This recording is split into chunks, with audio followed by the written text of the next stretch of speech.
You have indisputable elements in gardening: sun, soil, water.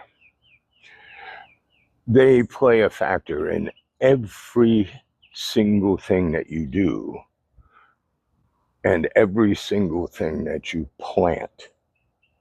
If you're going to bring something into this garden to become part of the garden, then you need to make sure that it's going to be happy. Happiness is, does it like sun or does it like shade?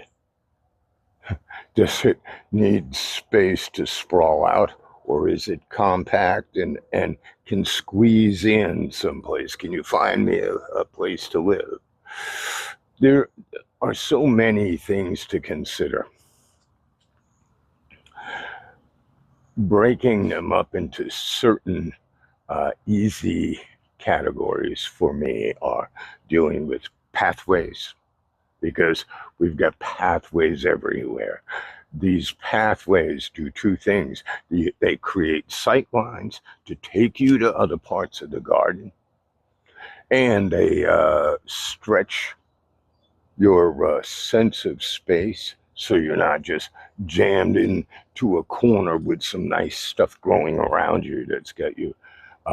We want a sense of openness. We want a sense of mystery. Paths give you a sense of mystery. The other thing that paths do is give you the opportunity to subdivide. One space with a path through it, no matter how meandering, becomes two spaces. And those two spaces give you two completely different growing opportunities. Let me just give you one example. Suppose you have a big tree and it casts a nice shadow right down the middle, the center of your lawn. Well, let's suppose that you go out there and you look to see where that shadow is every afternoon. That gives you an idea of like, I've got shade on this side, I've got sun on that side. Two growing opportunities. What you can do is buy a couple of bags of mulch, buy some cheap black mulch so it stands out, and go out there and just outline where that shade, that shadow is. Now you've got two distinct spaces with this perspective path down the middle.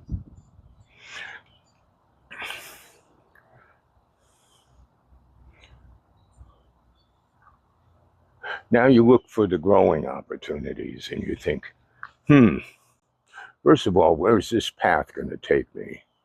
Because where it takes you is how you control the sight line. Let's say that the shortest distance from A to B is a straight line. But let's say that rather than make it, do we need that to be a straight line?